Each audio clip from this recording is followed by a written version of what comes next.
Então, voltando lá para os primórdios, a gente fala de uma história que remonta a um tempo quase mítico. Antes das dinastias propriamente ditas, há relatos dos lendários 3 soberanos e 5 imperadores, figuras quase semidivinas, que teriam ensinado as artes da civilização. A primeira dinastia que se reconhece é a Xia, que é envolta em uma mistura de lenda e história, por volta de 2000 anos antes da Era Comum. Depois vem a dinastia Shang, que já é bem documentada, com registros de oráculos em ossos e bronze. E aí entra a famosa dinastia Zhou, que dividimos em Zhou Ocidental e Zhou Oriental, com o período das primaveras e outonos e o período dos reinos combatentes. É aí que nascem grandes pensadores como Confúcio, e a partir daí o padrão dinástico se consolida. A dinastia Xia é a primeira que é mencionada na tradição chinesa, mas ela vive numa zona nebulosa entre mito e história. Disse que ela teria governado por volta de 2070 a 1600 antes da Era Comum. As fontes principais são os registros de historiadores posteriores, como Sima Qian, que escreveram séculos depois. Não há evidências arqueológicas diretas que confirmem a Xia, então ela está na fronteira entre uma memória ancestral e a história documentada. É uma comparação fascinante porque em torno de 2000 antes da Era Comum, a Mesopotâmia já tinha cidades-estado bem estabelecidas, impérios como os Sumérios e pouco depois a famosa Babilônia sob Hammurabi. A Mesopotâmia já tinha escrita cuneiforme há séculos. Já a China, no período Xia, está no início da organização social complexa. É uma fase pré-escrita com tradições orais. Ou seja, enquanto a Mesopotâmia já vivia altos níveis de organização e produção literária, a China estava dando seus primeiros passos para a civilização complexa. Exato. Não há evidência de escrita naquela fase Xia, ao menos que tenha sido comprovada. O que a gente conhece vem de tradições orais, lendas e da memória histórica transmitida pelos chineses posteriores. Só a partir da dinastia Shang, depois de 1600 antes da Era Comum, é que temos os primeiros registros de escrita chinesa, especialmente nos famosos ossos oraculares. Antes disso, tudo é meio envolto em mito. Sim, a cerâmica é uma das chaves. Na China, mesmo antes da dinastia Xia, culturas neolíticas como a Yangshao, por volta de 5000 a 3000 antes da Era Comum, já produziam cerâmica. Na fase que associamos a Xia, há vestígios de culturas como Erlitou, que pode ser ligada a ela, com cerâmicas sofisticadas. Então, mesmo sem escrita, a cerâmica é uma pista material forte para entender essa época. É bem interessante, né? Cada região teve seu ritmo. A cerâmica japonesa, de cerca de 12.000 anos, vem da cultura Jomon, que é uma das mais antigas produções cerâmicas conhecidas. O que isso mostra é que inovações tecnológicas surgem em tempos diferentes, em contextos independentes. No Japão, caçadores-coletores desenvolveram cerâmica muito antes de sociedades agrícolas. Já na China ou Mesopotâmia, a cerâmica surge com a sedentarização, em ritmos próprios, ligados ao ambiente e à cultura local. Os historiadores olham para o período neolítico na China como uma tapeçaria de culturas regionais que floresceram em diferentes vales fluviais. Por exemplo, o Rio Amarelo foi berço da cultura Yangshao e depois da Longshan, enquanto o Vale do Yangtze tinha culturas próprias. Essas culturas, entre 7000 e 2000 antes da Era Comum, foram se sofisticando em agricultura, cerâmica e aldeias. Quando se fala da transição para as primeiras dinastias, é justamente a consolidação dessas culturas regionais que forma a base da civilização chinesa. Na China, o cenário é bem particular. No norte, especialmente no Vale do Rio Amarelo, o milheto foi uma das culturas centrais junto ao painço. Mais tarde, o arroz, cultivado no Vale do Yangtze, tornou-se fundamental. Quanto aos animais, porcos e cães foram domesticados bem cedo. A China teve seu próprio pacote agrícola, diferente da Mesopotâmia, adaptado ao clima e aos rios locais. Assim, o milheto, o arroz e animais domésticos foram a base da Revolução Agrícola Chinesa. Claro, o milheto é um cereal pequenininho, com grãos bem pequenos e redondos. Ele cresce rápido, é bem resistente à seca e se adapta a solos mais pobres. Já o trigo, que é maior e mais rico em glúten, dá um pão mais fofo. O milheto é usado em mingaus ou pães mais compactos. Então, enquanto o trigo virou essencial no Oriente Médio e Europa, o milheto foi a base alimentar em partes da China, especialmente no norte. Na região que hoje chamamos de China, não há indícios de migrações indo-europeias naquela época, como ocorreu na Mesopotâmia ou no Vale do Indo. As culturas chinesas do Neolítico têm origens locais, evoluindo de sociedades anteriores. Os indo-europeus, com suas línguas e migrações, se concentraram mais na Ásia Central, Irã e Índia. A China, por outro lado, desenvolveu suas próprias tradições culturais e linguísticas, com continuidade local desde os tempos neolíticos. Por volta de 2000 antes da Era Comum, a ocupação variava bastante. Nas planícies do leste, nos vales do Rio Amarelo e do Yangtze, havia populações agrícolas bem estabelecidas, com aldeias. No norte mais árido e nas estepes, havia grupos mais nômades. Na Manchúria, existiam culturas neolíticas, mas menos densas. O Tibete, por sua altitude, tinha populações esparsas. Então as regiões centrais e orientais tinham sedentarização, enquanto o norte, oeste e Tibete tinham menos densidade e formas de vida mais móveis. Em 2000 antes da Era Comum, o Japão estava na fase final da cultura Jomon, com comunidades sedentárias, cerâmica avançada e uma economia baseada em caça, pesca e coleta. No atual Vietnã, a cultura Pung Nguyen se desenvolvia, com arroz sendo cultivado em seus estágios iniciais. Já na Península Coreana, a cultura Mumun dava seus primeiros passos rumo à agricultura mais intensiva. Todas essas regiões tinham populações, mas cada uma estava em um estágio próprio de transição, com a China já um pouco mais avançada em estruturas sociais complexas. Exatamente. Depois da lendária dinastia Xia, vem a dinastia Shang, que já é bem mais concreta historicamente. Os Shang dominaram por volta de 1600 a 1046 antes da Era Comum. É uma fase de realeza estabelecida, com capitais móveis e uma escrita já bem registrada nos famosos ossos oraculares. Os Shang praticavam rituais ancestrais elaborados e já tinham uma cultura material e política muito bem documentada. Exatamente. Os ossos oraculares eram principalmente escápulas de bois ou plastrões de tartarugas, onde sacerdotes Shang gravavam perguntas ao divino. Depois aqueciam o osso e as rachaduras formadas eram interpretadas como respostas. Nesses ossos, temos os primeiros exemplos da escrita chinesa, com registros de questões políticas, agrícolas e religiosas. É um salto enorme, porque é o início documentado da longa tradição escrita chinesa.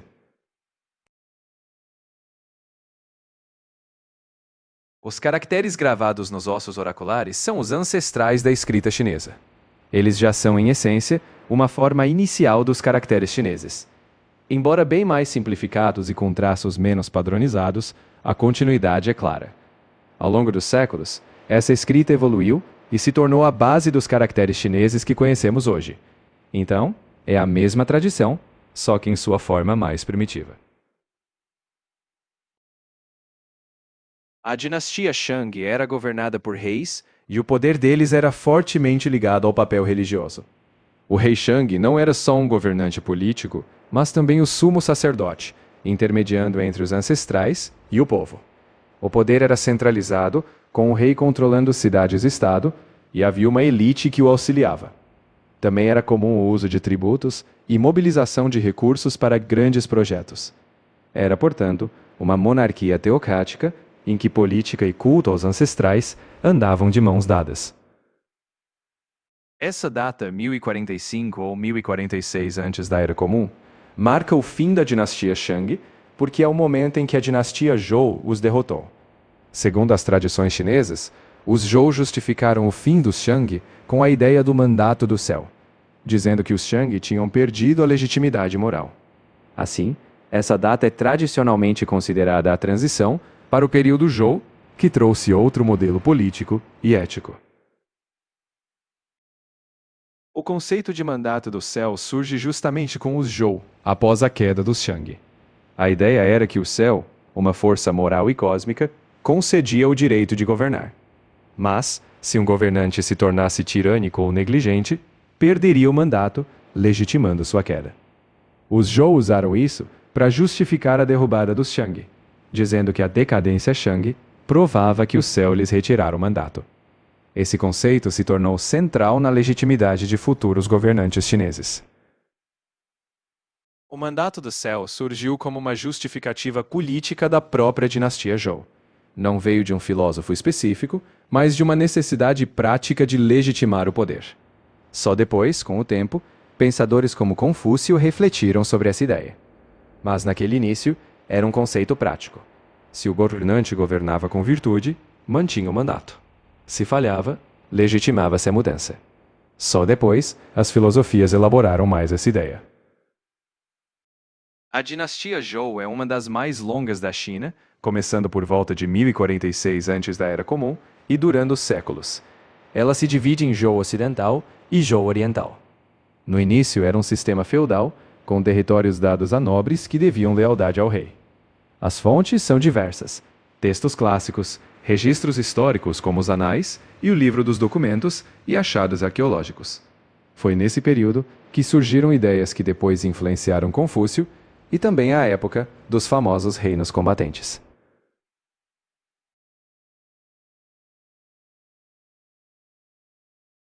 Sim, a dinastia Zhou termina oficialmente em 256 antes da Era Comum. Nessa época, o estado de Qin, liderado pelo rei que se tornaria o famoso Qin Shi Huang, conquistou os outros reinos. Isso encerrou formalmente a Era Zhou e deu início à dinastia Qin, marcando a unificação da China sob um único império centralizado. Sim, a escrita já estava bem estabelecida na dinastia Zhou. Temos textos clássicos que, embora compilados ao longo do tempo, têm raízes em documentos e tradições orais contemporâneas. O livro dos documentos, por exemplo, reúne proclamações atribuídas a governantes. Há também inscrições em bronze, nos vasos rituais, que registram feitos políticos e genealogias. Esses vestígios, junto com crônicas, nos dão uma visão direta de como os Zhou se viam e governavam. Essa divisão reflete a mudança política e geográfica da dinastia. A Zhou Ocidental, do início, tinha sua capital no oeste, em Haojin, e era um período mais estável de sistema feudal bem controlado. Por volta de 771 antes da Era Comum, após invasões e crise interna, a capital foi movida para o leste, em Luoyang, marcando o início da Zhou Oriental. Esse segundo período foi mais fragmentado, com os senhores regionais ganhando poder, culminando no turbulento período dos reinos combatentes. Sim, o período dos reinos combatentes é a fase final da dinastia Zhou dentro da Zhou Oriental. Ele se estende aproximadamente de 475 a 221 antes da Era Comum. Geograficamente, esses reinos cobriam grande parte da China central e oriental, especialmente nas bacias do Rio Amarelo e do Yangtze. Não abrangia toda a costa chinesa, mas os principais estados ficavam em regiões que hoje são o coração cultural da China, como as províncias de Henan, Shandong, Shanxi e Hubei.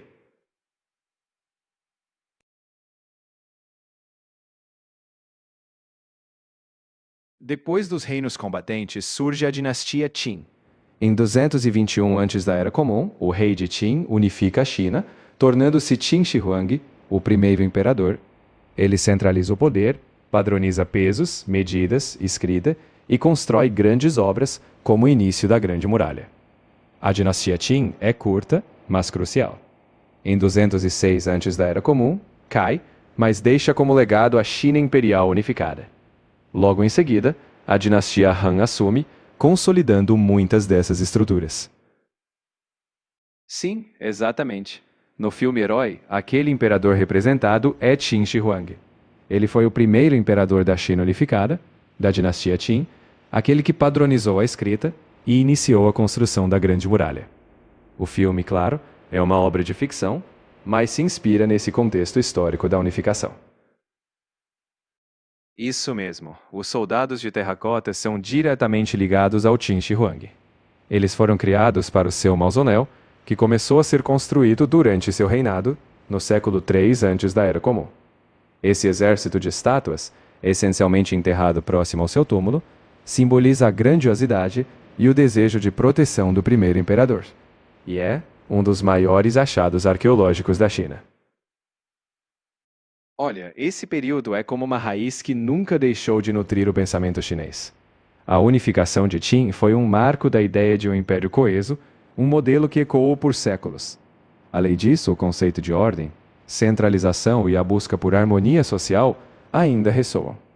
Mesmo o confucionismo, que se consolida depois, se inspira no desejo de estabilidade que essas fases turbulentas deixaram. Ou seja, a ideia de um governo que cuida da ordem e do bem-estar coletivo, que se transformou e se ajustou, começou lá atrás. Na verdade, o confucionismo e o taoísmo surgiram um pouco antes do fim da Era Zhou, durante o chamado período das 100 escolas. Quando a dinastia Qin chegou ao poder, o primeiro imperador foi mais legalista, focado em ordem e autoridade, e até perseguiu textos e intelectuais de outras correntes. Já na dinastia Han, que veio depois, o confucionismo foi abraçado como filosofia oficial. Mas sim, além de confucionismo, taoísmo e legalismo, havia outras correntes filosóficas menores, todas discutindo como alcançar harmonia e ordem. Esse diálogo de ideias ficou como um legado que a cultura chinesa foi absorvendo ao longo dos séculos. A dinastia Han é um marco. Começou em 206 antes da Era Comum e durou mais de 400 anos. Foi uma era de consolidação, o confucionismo virou a ideologia oficial, a administração ficou mais sofisticada e houve estabilidade e prosperidade. A Rota da Seda floresceu, conectando a China ao Ocidente. Foi nessa época que a identidade chinesa começou a se solidificar e os Han deram nome ao maior grupo étnico da China. A dinastia, claro, teve desafios, mas no geral é vista como uma era de ouro da civilização chinesa.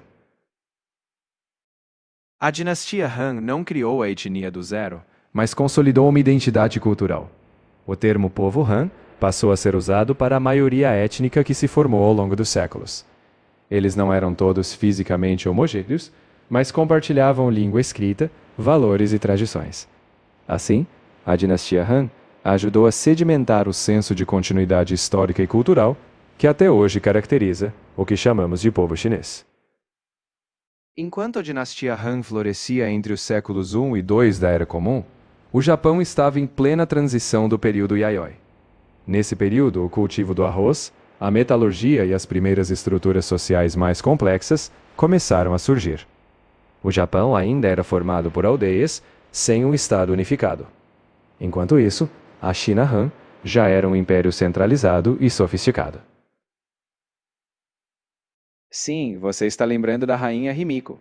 Ela é associada ao período Yayoi tardio, já entrando no início do período Kofun.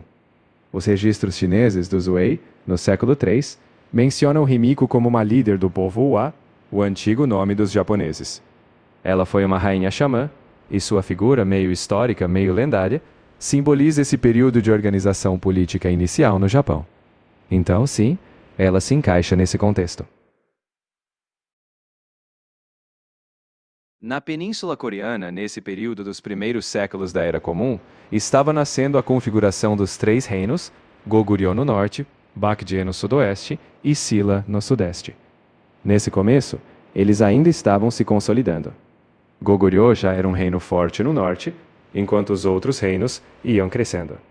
Era um período de formação política, interações com a China Han e desenvolvimento cultural e estatal. No que hoje é o Vietnã, nos primeiros séculos da Era Comum, boa parte do norte estava sob controle da China Han, como parte da província de Jiaoji. Já mais ao sul, havia comunidades locais, mas ainda sem um reino unificado.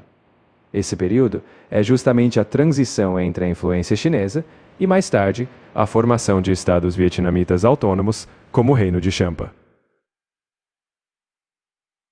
Nessa época, o Nepal estava em pleno desenvolvimento de pequenos reinos, como o de Lixave, que emergiria no século III. Era um período de influência cultural indiana, com o hinduísmo e o budismo já presentes. Já no Tibete, nesse período, a região era formada por tribos e não tinha ainda o reino tibetano unificado, que só surgiria séculos depois. Era um ambiente de culturas locais e interações regionais, mas ainda sem um poder centralizado. Sim, foi mais ou menos nesse período Han tardio que o budismo começou a chegar. Por volta do século I da Era Comum, ele veio pela Rota da Seda, vindo da Índia. Inicialmente, o budismo convivia com as tradições locais, como o confucionismo e o taoísmo, mas foi se enraizando.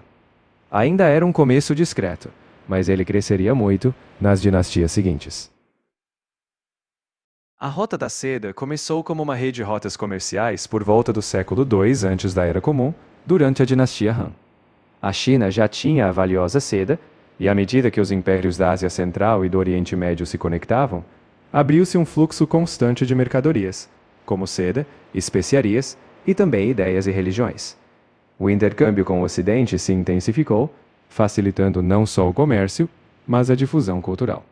Ela foi essencial para conectar o mundo chinês com vastas regiões, desde a Ásia Central até o Mediterrâneo. Sim, esses contatos existiam, embora fossem indiretos. Alexandre o Grande chegou até a Ásia Central, mas não alcançou a China. Já no tempo do Império Romano, há registros de conhecimento mútuo. Os romanos chamavam a China de Serica, a terra da seda.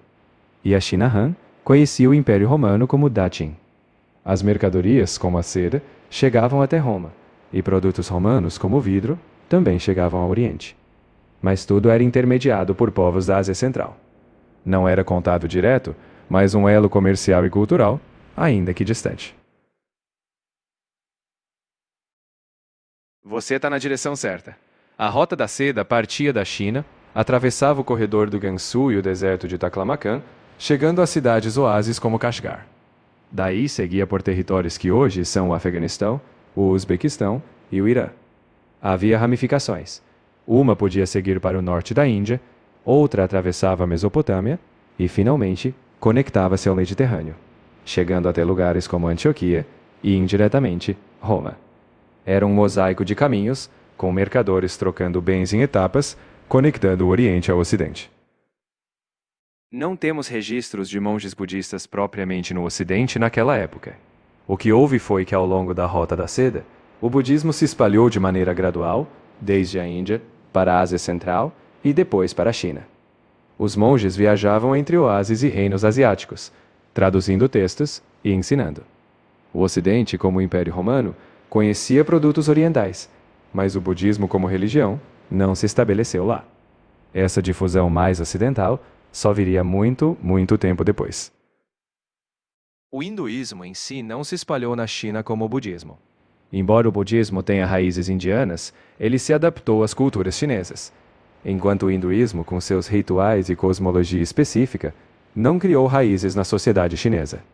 O que houve foram trocas culturais, mas o hinduísmo permaneceu mais restrito à Índia, enquanto a China desenvolveu sua mistura de confucionismo, taoísmo e o budismo adaptado. Quando o budismo se expandiu, ele se adaptou aos contextos locais. Na China, floresceu o budismo Mahayana, que enfatiza a compaixão e os bodhisattvas. Dessa vertente chinesa, surgiram escolas como o Chan, que ao chegar ao Japão, deu origem ao Zen. No Vietnã, também prevaleceu o Mahayana, que se mesclou com tradições locais.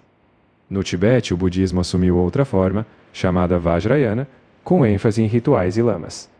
Assim, cada cultura moldou o budismo, resultando em ramificações que mantêm um núcleo comum, mas com práticas distintas. Na dinastia Han, o taoísmo estava lá, mas era plural. Existiam tradições filosóficas, como aquelas inspiradas em Lao Tzu e Zhuangzi, que buscavam harmonia com o Tao, ou o caminho. Ao mesmo tempo, havia práticas taoístas mais religiosas, com rituais e busca pela longevidade. Era uma corrente em formação, convivendo com o confucionismo oficial. Só mais tarde o taoísmo se consolidaria como uma religião estruturada e organizada. A dinastia Han chegou ao fim no ano 220 da Era Comum. Após anos de enfraquecimento, o império se fragmentou, dando lugar ao período dos Três Reinos. Foi um ponto de ruptura na unidade imperial, e os séculos seguintes foram marcados por divisões e novas dinastias até a reunificação posterior. O período dos Três Reinos começou logo após o colapso da dinastia Han, por volta de 220, e durou até 280, quando o reino de Jin finalmente reunificou a China. Foram cerca de 6 décadas de disputas entre os três principais reinos, Wei, Chu e Wu. Depois dos Três Reinos veio a dinastia Jin, que unificou brevemente a China em 280. No entanto, ela enfrentou turbulência e a China se dividiu de novo, dando início aos chamados períodos das dinastias do Norte e do Sul. Foi só mais tarde que a China se reunificaria de forma mais duradoura com a dinastia Sui. Mas a Jin é a que segue imediatamente após os Três Reinos. Sim, a dinastia Jin começou em 266 da Era Comum, quando reunificou a China, e sua fase de controle nominal terminou em 420. Durante esse tempo, houve uma grave divisão. A Jin Ocidental, 266 a 316, e a Jin Oriental, 317 a 420. Após 420, a China entrou numa era de fragmentação, com as dinastias do Norte e do Sul. Essa fragmentação, que chamamos de período das dinastias do Norte e do Sul, começou após o colapso da Jin em 420 e perdurou até 589, quando a dinastia Sui reunificou a China. Então foram mais ou menos 170 anos de divisão, com dinastias rivais coexistindo ao norte e ao sul. A dinastia Sui foi bem efêmera, mas impactante. Ela durou de 581 a 618. Em menos de 40 anos, reunificou a China, padronizou sistemas e construiu grandes obras, como o Grande Canal. Mas o governo foi duro, com guerras e altos impostos, levando à sua queda. Mesmo assim, pavimentou o caminho para a longa e próspera dinastia Tang, que viria logo depois. A dinastia Tang, que começou em 618 e durou até 907, é amplamente considerada uma era de ouro na China. Foi uma fase de estabilidade, expansão territorial, florescimento cultural e intercâmbio global. A capital Chang'an era um centro cosmopolita, e artes como poesia e pintura atingiram novos patamares. O budismo floresceu e a administração era sofisticada. Ao final, crises internas e pressões externas levaram ao declínio, mas seu legado foi duradouro e influente. A era Tang foi um apogeu de criatividade. A poesia era valorizada, com nomes como Li Bai e Du Fu, cuja obra se tornou um padrão. As artes plásticas floresceram, com pintura de paisagens e figuras. A caligrafia se desenvolveu como arte refinada. Além disso, a literatura floresceu e a impressão com blocos de madeira começou a ser usada. Era um tempo de cosmopolitismo, em que as influências estrangeiras se misturavam com tradições chinesas, criando uma cultura brilhante. Sim, a Rota da Seda estava em plena atividade na dinastia Tang. Era um período de intenso intercâmbio. Produtos chineses como seda e porcelana viajavam rumo ao oeste, enquanto mercadorias, ideias e religiões vinham do ocidente e da Ásia Central. A Tang era aberta ao mundo e a rota facilitava esse intercâmbio de culturas, mercadorias e saberes. Isso contribuiu para o brilho cosmopolita da época. Sim, estavam. Durante a dinastia Tang, enquanto o califado abássida florescia em Bagdá, havia um intenso intercâmbio. A Rota da Seda conectava a China e o mundo islâmico. Porcelana chinesa, seda e papel chegavam ao mundo islâmico, enquanto a China recebia produtos, ideias e conhecimentos. Astronomia, matemática e até instrumentos musicais circularam. Esse diálogo contribuiu para que ambos fossem, cada qual à sua maneira, eras de ouro. Algumas dessas invenções chinesas já existiam antes da dinastia Tang. O papel, por exemplo, surgiu na dinastia Han. A pólvora, por outro lado, surgiu no final da Tang ou logo após. O que a dinastia Tang fez foi impulsionar a disseminação e o aprimoramento dessas tecnologias. Na Tang, o papel foi amplamente usado e a impressão floresceu. Já a pólvora, embora descoberta no final, se desenvolveu mais nas dinastias seguintes. Sim, na China, bem antes da prensa de Gutenberg, a impressão com blocos de madeira já era praticada. No período Tang, o papel já era amplamente usado e textos budistas, clássicos e calendários eram reproduzidos com essa técnica. Funciona assim. Um bloco de madeira era entalhado com os caracteres espelhados. Depois passava-se tinta e o bloco era pressionado contra o papel. Foi um passo fundamental para a disseminação do conhecimento. Sim, existem. Um exemplo famoso é o Sutra do Diamante, impresso em 868 durante a dinastia Tang. Ele é o mais antigo livro impresso completo que conhecemos.